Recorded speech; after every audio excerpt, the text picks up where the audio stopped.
why are you making such a big deal out of this? In a nutshell, climate change and the present status quo lack of sustainability in any way, shape or form. We don't have a lot of time to change this now. You know, we've already reached tipping point in terms of the environment. And from my personal perspective, there's a technical solution to this. You know, I'm an inventor and an engineer, and I can see a way of fixing the problem. So that's what we're going to do. Fixing the problem.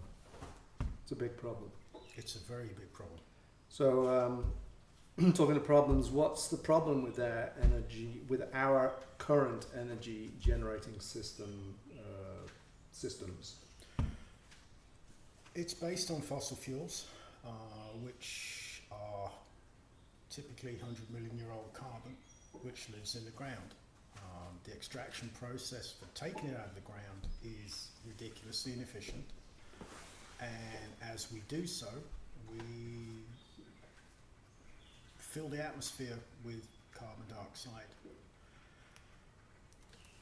One little tiny metric is that a kilowatt hour of electricity generated in the US produces over a pound of CO2, and the US generates an awful lot of electricity and uses an awful lot of electricity. So it's the same story across the planet. So how does hemp cropping solve CO2 emission pollution and relative to the climate crisis? Well, what we're going to do now is regenerate fuel rather than take out fossil fuels from the ground to burn them. We're going to grow hemp, which will do two things. It'll first, as it grows, remove the CO2 from the air and put it back down into the ground in its roots and in the actual plant material.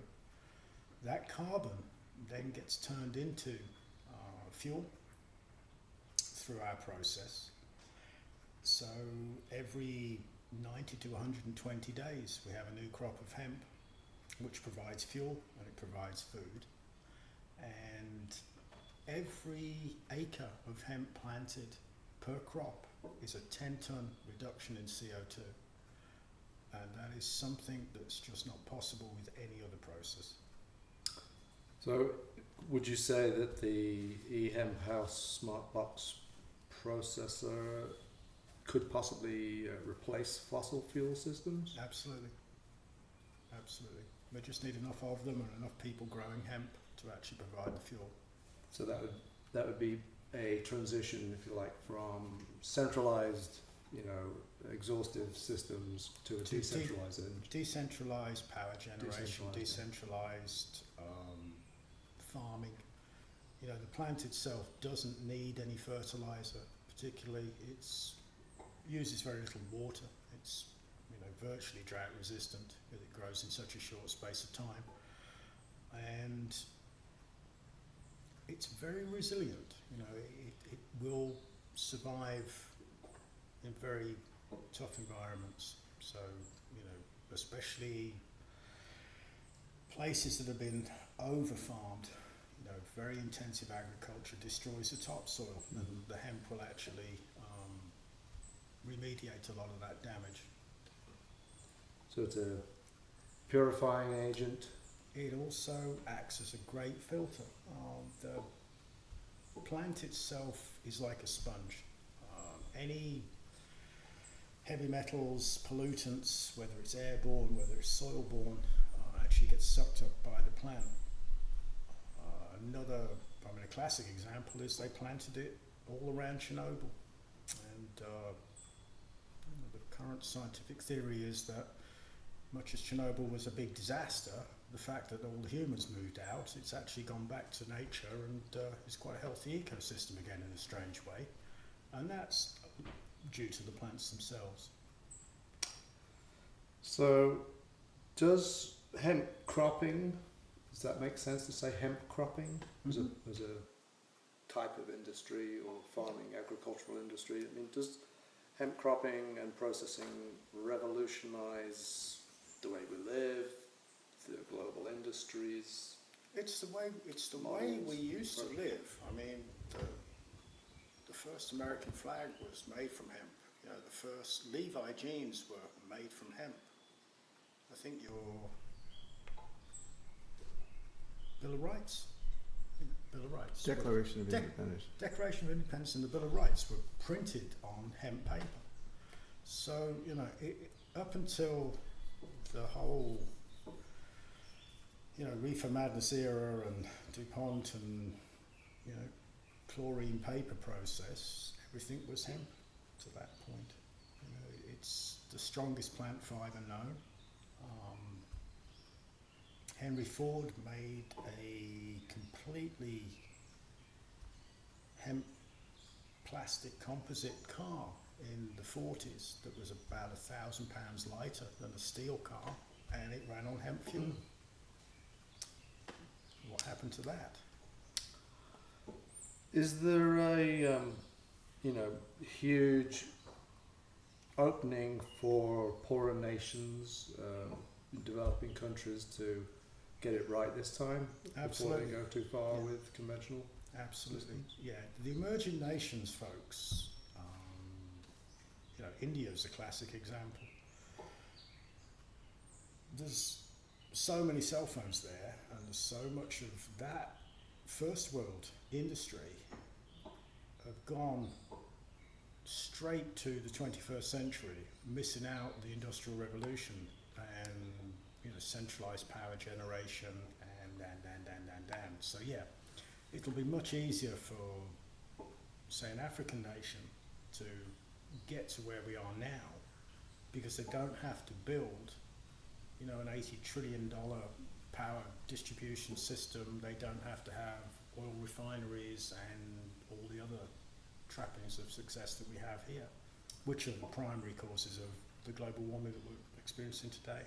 So can you just, in a nutshell, tell me what the smart box is, does, and how it's movable or situatable, or, you know, what's... Well, the idea is that we take the hemp processing unit directly to the farmer. So instead of having to transport the crop long distances, which, you know, obviously adds to the climate change problem because you've got transportation costs, we only bring the box to the farmer when the crop is ready, and when it gets there, we will basically take the entire plant, and we're not going to waste any part of it whatsoever, and the box itself will produce several things. It's going to give him hemp oil as a cash crop, which is a very high value cash crop. It's going to give him potentially fuel for his tractors. It'll give him electricity as a byproduct of the processor unit itself. The seeds from the hemp processor that are left over from the oil extraction can be used for animal food and, you know, people food. So we have basically a closed loop from, you know, planting a seed into his cash at the end of the day, but it'll also bring the old farm methods and the old farm values back, you know, in 100 years ago, before supermarkets and, you know, the other things that have gone on. I think in 1935, the census had something like 6.5 million farms in the US. The last census, which I think was 2010 or 12, had 2 million small farms still, and they average around 450 acres. So you do have a huge amount of resource still available. Would you say a solution to our CO2 pollution, you know, is going to be represented by how much of our available agricultural, arable land? I mean, in this, just in the US to begin with, what percentage should we be shooting for to actually make a huge and effective dent to Well, bring the carbon down? the Department of Energy did some calculations, and I'd have to check, but I think something like the area of the US that's set aside for grazing cattle as ranchers would provide enough fuel in terms of oil from the hemp to actually completely eliminate fossil fuels for America, which is a fairly How much percentage? The area of the US that is set aside for ranching, for cattle grazing, Mm-hmm. if you planted that out with hemp and got rid of the cows, you wouldn't need to buy oil. Mm-hmm. You would replace it all, Mm-hmm. which would then obviously cause some fairly major upsets because the oil industry would disappear and it would be renewable every year. I heard recently through your networking that you've put a application into the Cornell University's Grow New York competition. Mm-hmm. Tell us about that. That's a NYSERDA competition.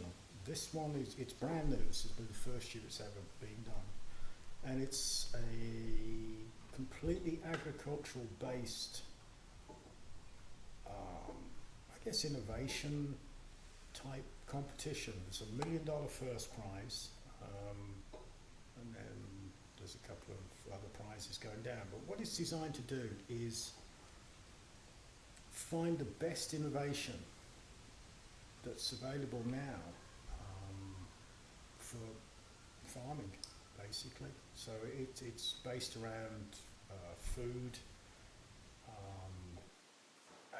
farming methods. So we kind of hit all the bases for that. As a starter, you would like to participate in that and Yeah, oh yeah, be absolutely. noticed, Yeah, absolutely. be a recipient.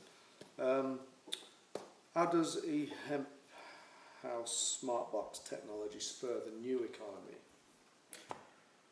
At this Well, point? it's going to put the money from the crop back into the farmer's pocket rather than giving it to the Monsantos and the supermarkets and the distributors. It'll be a direct sort of point of sale type deal that will put the money back into the local community and actually put a profit back into farming again, which at the moment there is none. It's a very, I don't want to say a dying industry, but the average age of a farmer in the US is now 57 because their kids don't want to do it. And if you didn't have a family farm and a legacy of machinery and labour, you wouldn't be in business. If you want to start a farm today, a bank wouldn't give you money to do it. So I think that farmers could afford a little more diversification, say a milk farmer who's getting subsidies from the state, could actually take on board a cropping hemp one day. Yeah, that's the business model we're looking at. If we would take a corner, of a farm, a few acres, 10 acres, whatever, and give them a cash crop that can actually make a real profit for them. And it's a no-risk thing for the farmer because he doesn't have to invest anything in machinery, he doesn't have to invest anything up front in fertiliser and pesticides, which if you're going to go out and grow sweet corn, you have to put in a bunch of money to buy all the chemicals you need up front, the seeds. This would be, plant it, come back when it's ready and we'll process it for you. So instead of milk farmer receiving taxpayers' money in relief and subsidies, we could actually, pardon the phrase, wean the farmer off of, the tax money. Yeah, we could, and then you wouldn't have to rely on the government subsidy to make your farm viable. You'll be viable in the strictly capitalist sense, in that you could grow enough crop to make money. So being, completely foreign to the world of growing things in arable land or poor quality land? I mean, which species or strain will be ideal for the poor quality soils, say in sub-Saharan Africa? Well, I mean, cannabis sativa is a weed. I mean, not it's that kind of weed, and it's a weed, as in, a dandelion that grows in your lawn. It's very hardy. The local strains of it have been grown there for a long time. They get very big very fast because obviously somewhere like sub-Sahara is incredibly rich once the soil's got a little bit of water to it. The wild grasses and stuff there grow a few meters in a few weeks. Everything grows there very much quicker than it grows here in the northeast. Mm-hmm. And because you can grow year round, we don't get one crop there or two crops. If we're lucky, we'll get 3 or 4. Is water irrigation a major component to growing in this situation? That's one of the keys to the smart box, because it will create electricity as it processes the hemp. It allows us to power a small settlement or a big settlement directly from the production of the hemp. Drip irrigation, when it's correctly applied, is incredibly efficient in terms of water management. It's not like a farm field here where you've got a huge spraying rig that's pumping 5,000 gallons an hour into a field. Mm. Drip irrigation works completely differently. So a simple borehole with a small pump can provide enough water for a couple of hectares. And they're very good at that. They do it now with solar, but it's intermittent. And if you had a reliable power source, your decentralized, humus settlement becomes completely self-sustaining. They can create fuel, they can create energy, jobs. Wow. And fix the soil. So give me the metric on 1 acre.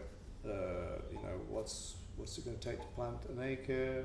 How does that transfer into carbon reduction and mitigation? Right.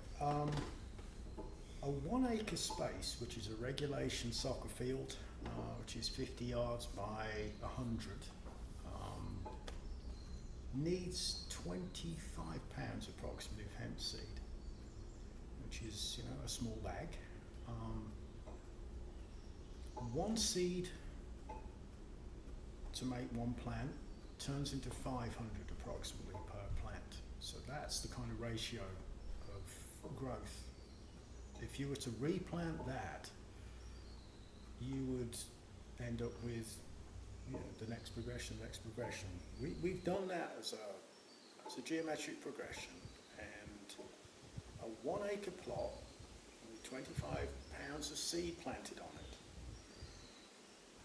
through 3 subsequent crops, so that's 4 in total in a year, becomes 250 square miles, which is a pretty serious increase. And you'll go from 25 pounds of seed when you start to 8 million pounds in a year if all you did was just replant.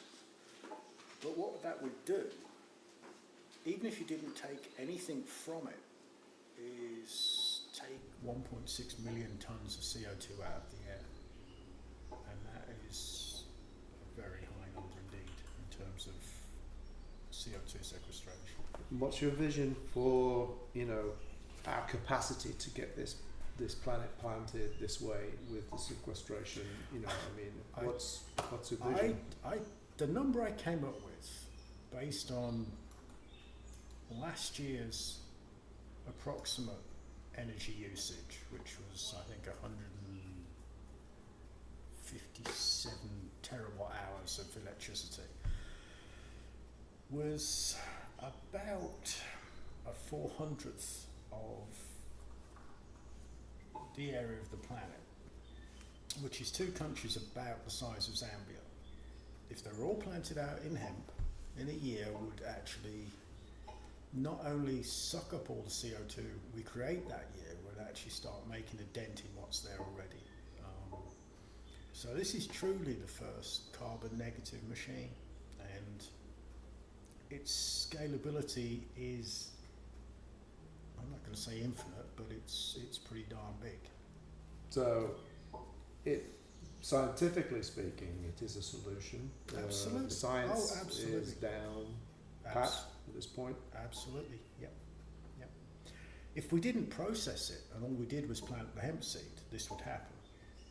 You know, the fact that we can do that and change the status quo that we have today is quite profound. Mm-hmm. You know, this is the first real solution to fossil fuels.